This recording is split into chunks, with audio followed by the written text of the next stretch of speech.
Halo, assalamualaikum warahmatullahi wabarakatuh. Selamat malam, bagaimana kabarnya semua? Semoga sehat selalu ya.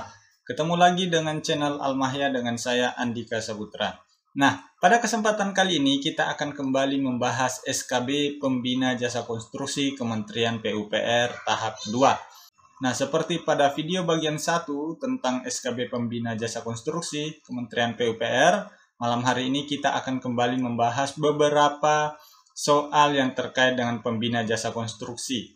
Soal ini berasal dari pengalaman tes saya di tahun sebelumnya dan juga dari FR dari teman-teman yang sudah lulus di pembina jasa konstruksi. Oke, bagi teman-teman yang baru menemukan channel ini, silakan klik tombol subscribe dan follow Instagram saya di andikasa0110. Oke, teman-teman, kita langsung masuk pada pembahasan soal. Oke, langsung pada soal yang pertama.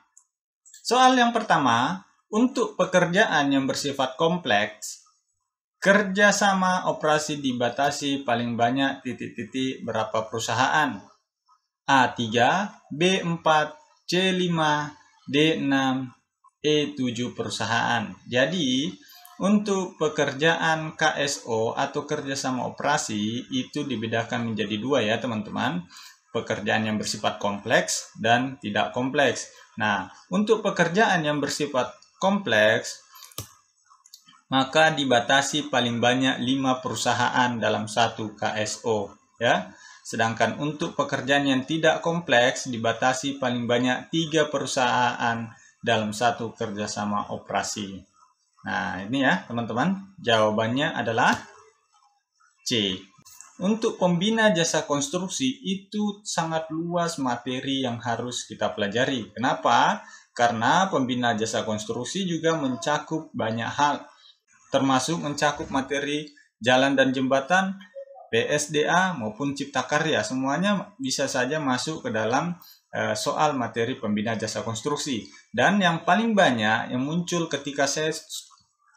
Nah, teman-teman, kenapa saya munculkan soal seperti ini? Karena soal-soal seperti ini yang banyak muncul pada saat saya tes tahun lalu, yaitu terkait dengan soal-soal kontrak, terus soal-soal K3, lab, dan bahkan ada soal tentang jembatan, ada soal jalan. Jadi untuk materi SKB Pembina Jasa Konstruksi memang cukup luas ya teman-teman ya. Oleh karena itu, untuk memberikan guidance ya, untuk memberikan batasan materi kepada teman-teman untuk mempelajari terkait SKB Pembina Jasa Konstruksi, saya sudah menyusun modul terkait dengan SKB Pembina Jasa Konstruksi, di mana di dalamnya ada pengantar daftar isi, dan yang penting adalah tips mengikuti ujian SKB. Selanjutnya juga ada FR ujian SKB Pembina Jasa Konstruksi, dan yang poin utama adalah soal SKB Pembina Jasa Konstruksi. Setelah itu ada pembahasan, ada lampiran materi, dan ada lampiran Excel, di mana saya sudah membuatkan rumus di situ untuk mengetahui siapa peserta yang lulus integrasi nilai SKD dan SKB. Tinggal teman-teman masukkan nilai SKD teman-teman dan saingan teman-teman, nanti akan muncul nilai tertinggi yang akan lulus mendapatkan NIP. Nah, untuk FR-nya sendiri ya teman-teman bisa lihat di sini ya. Saya sudah membuatkan FR-nya. Ini ada 13 FR yang saya buat. Pertama itu pelajari terkait K3 dan undang-undangnya, pelajari terkait kontrak konstruksi, pelajari tentang metode pengujian laboratorium, ya, hal-hal umum tentang pekerjaan cipta karya, hal-hal umum yang berkenaan dengan pekerjaan bina marga ya. Itu ada 13 FR yang saya masukkan di sini. Dan soal-soalnya juga yang saya cantumkan di sini ya, teman-teman. Ini ada kurang lebih 200 soal yang terkait dengan pembina jasa konstruksi, terkait dengan materi-materi yang saya dapatkan pada saat ujian SKB tahun lalu di pembina jasa konstruksi ya, seperti itu. Oleh karena itu teman-teman yang butuh modul ini ya, silakan japri ke saya. Nomor saya cantumkan di kolom deskripsi di bawah. Insya Allah saya akan kirimkan ke teman-teman. Tapi memang modulnya berbayar ya teman-teman. Oke, kita lanjut pada soal. Lanjut soal nomor 2. Soal nomor 2, kontrak yang didasarkan atas keluaran atau produk atau output base merupakan kontrak A. Kontrak harga satuan, B. Kontrak langsam, C. Kontrak gabungan, D. Kontrak payung, E. Semua benar. Nah, teman-teman, di sini pembahasannya untuk kontrak lamsam itu digunakan dalam hal yang pertama, kontrak didasarkan pada produk atau keluaran. Yang kedua, ruang lingkup kemungkinan kecil berubah. Yang ketiga, detail engineering design atau DED dan spesifikasi teknis lengkap dan akurat. Nah, di sini karena yang ditanyakan adalah yang didasarkan atas keluaran atau produk, maka jawabannya adalah kontrak lamsam. Ya, teman-teman. Nah, materi-materi seperti ini yang banyak keluar untuk pembina jasa konstruksi ya, teman-teman ya. Mudah-mudahan masih tetap sama dengan soal-soal yang akan muncul di tahun ini. Oke, kita lanjut soal nomor 3. Nah, jaminan yang harus disediakan oleh penyedia jasa pada saat kontrak adalah A. Jaminan sanggah, A. Jaminan sanggah banding, B. Jaminan penawaran, C. Jaminan pencairan, D. Jaminan uang muka, E. Semua benar. Jadi ada dua jenis jaminan yang diberikan oleh penyedia jasa ya teman-teman. Yang pertama itu adalah yaitu jaminan pada saat penawaran dan jaminan pada saat kontrak. Untuk jaminan pada saat penawaran ya, penyedia jasa memberikan jaminan penawaran dan jaminan sanggah banding. Sedangkan untuk pada masa kontrak, maka penyedia jasa memberikan jaminan pelaksanaan, jaminan uang muka, dan jaminan pemeliharaan. Oke, berarti jawabannya adalah jaminan uang muka. Oke, teman-teman, kita lanjut pada soal selanjutnya.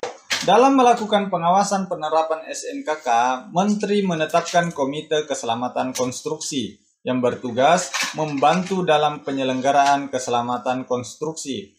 Struktur Komite Keselamatan Konstruksi menurut PP nomor 14 tahun 2001 yaitu kecuali A. Ketua, B. Sekretaris, C. Bendahara, D. Bidang, E. Sekretariat.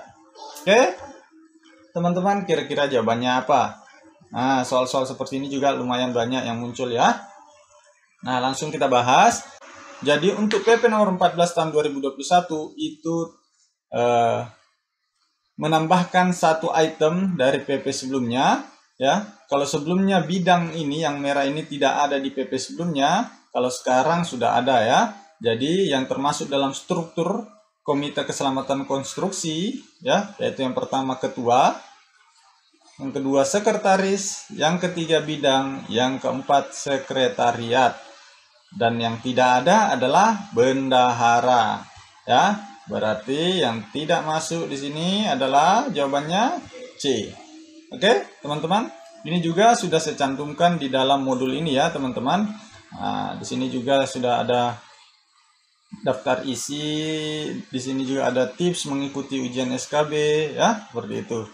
Nah, selanjutnya pada soal terakhir ya untuk materi ini ya, soal nomor 6, pembacaan beban pada perhitungan CBR akan dicatat setiap waktu-waktu berikut sesuai petunjuk SNI kecuali A. 15 detik, B. 30 detik, C. 60 detik, D. 90 detik, E. 100 detik. Jawabannya apa teman-teman? Nah, langsung kita bahas. Jadi pembacaan itu dilakukan pada periode waktu tertentu. Yang pertama itu 15 detik, kedua 30 detik, yang ketiga 1 menit, selanjutnya 1,5 menit, selanjutnya 2 menit, selanjutnya 3 menit, dan setelah 3 menit lanjut ke 4 menit. Ya, seperti itu dan seterusnya dan seterusnya. Berarti yang tidak ada di sini adalah E, 100 detik. Yang ada adalah 90 detik. Oke, teman-teman, perbanyak latihan terkait dengan soal-soal termasuk soal-soal pengujian ya, seperti itu. Oke, teman-teman. Nah, seperti yang saya sampaikan tadi, pada modul ini saya juga melampirkan ini ya, peluang dan target. Jadi teman-teman bisa menghitung peluang teman-teman dalam mengikuti tes SKD. Nah, cara menghitungnya bagaimana teman-teman? Nah, saya berikan contoh simulasi ya. Misalnya ini ada 6 peserta yang lolos di tahap SKB. Seperti ini ya, ini cuma contoh. Dan ini ada nilai masing-masing. Ini nilainya tentu sudah berurut dengan dari urut tertinggi sampai yang paling rendah yang lolos ke SKB. Nah, otomatis karena nilainya adalah seperti ini teman-teman, maka poin SKD sekarang adalah seperti ini. 38.4, 36, 33.6, 32, 30.04, 28.2. Jadi untuk sementara skor adalah seperti ini ya untuk poin SKD jika sudah dikalikan dengan 40%. Jadi teman-teman tinggal isi nilai di sini, nama saingan, terus nama teman-teman juga, terus nilai SKD-nya dimasukkan di sini ya. Setelah itu akan muncul otomatis nanti poin SKD-nya di sini. Nah, dari mana melihat ini teman-teman? Nanti kalau teman-teman tidak bisa mengikuti seperti cara yang saya lakukan karena saingannya terlalu banyak, nanti teman-teman begitu muncul pengumuman siapa yang lolos SKB, nanti teman-teman tinggal masukkan saja. Pasti akan diumumkan siapa-siapa yang lulus SKB dan berapa nilai SKD-nya. Nanti teman-teman masukkan di sini. Ya, setelah itu, nah, pada saat nanti selesai ujian, ya, teman-teman bisa masukkan di sini. Nah, ini yang saya maksud dengan peluang dan target adalah seperti ini teman-teman. Untuk membaca berapa sih selisih yang harus kita dapatkan, selisih jawaban benar yang harus kita jawab supaya kita bisa lolos. Misalnya saya adalah Eko, ya. Nilai saya sekarang ada, atau misalnya saya adalah Abu, ya, seperti itu. Nilai saya sekarang poinnya adalah 33,6. Berapa selisih jawaban yang harus saya jawab dari Calik dan Eko untuk bisa lolos sebagai salah satu penerima NIP atau untuk memenangkan pertarungan integrasi nilai SKB dan SKD. Nah, teman-teman tinggal masukkan buat simulasi di sini. Misal si Halik menjawab 15 soal yang benar, ini terserah berapa saja sih sebenarnya ya teman-teman. Ini buat simulasi saja untuk melihat berapa selisih. Nah, misalnya Halik benar 15 soal dan Eko benar 17 soal, ya. Berapa nilai yang harus Abu dapatkan supaya bisa melampaui nilai ini? Nah, ketika menjawab 15 benar, maka poin total Halik adalah 47,4 dan poin total Eko adalah 46,2. Nah, supaya Abu bisa menang, bisa mengalahkan nomor 1 dan nomor 2 ini, maka Abu harus menjawab berapa soal selisihnya. Misalnya kalau Abu cuma menjawab 18 soal, ya, Abu tidak lolos karena 44,4, masih unggul 2 di atas. Nah, bagaimana kalau Abu menjawab 20 soal? Ternyata masih belum lolos juga. Abu harus menjawab soal di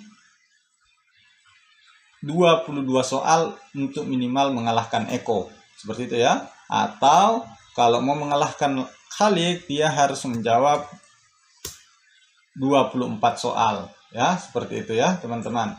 Jadi selisih soal yang harus dijawab oleh Abu untuk mengalahkan Halik adalah 9 soal. Ya, seperti itu. Jadi intinya kita bisa mengetahui jika nilai SKD-nya seperti ini, Abu baru bisa mengalahkan Calik jika dia memiliki selisih jawaban yang benar. Berapapun itu, misalnya Eko jawaban benarnya adalah 25, ya. Berarti Abu untuk kalau mau lulus harus menjawab 34 soal, ya. Seperti itu. Ini kan unggul kan? Dia di sini 54 dan di atas ini Halik 53. Nah, itu fungsi dari Excel ini. Nah, untuk yang ini teman-teman, nanti ketika selesai ujian, teman-teman tinggal masukkan nilai. Misalnya si Halik nilainya 250, ya, 250. Terus si Eko 260, ya. Abu misalnya 340, ya. Si Adi adalah 270, ya. Ari misalnya 400, ya. Budi adalah 250. Ya, berarti yang akan lulus mendapatkan NIP, ya, jika tidak ada tes selanjutnya adalah Ari dan Abu karena poinnya adalah 78 dan 74. Sedangkan Calik dan Eko gugur. Jadi semua yang ikut di SKB itu masih berpeluang untuk bisa lulus, ya. Jadi jangan pesimis teman-teman, lakukan yang terbaik ketika teman-teman sudah berhasil masuk ke tes SKB. Oke, teman-teman. Nah, semoga video ini bermanfaat. Kalau teman-teman butuh file Excel ini dan butuh modul ini, silakan japri saya ya. Saya sudah akan cantumkan nomor saya di kolom deskripsi. Sekian, terima kasih. Assalamualaikum warahmatullahi wabarakatuh.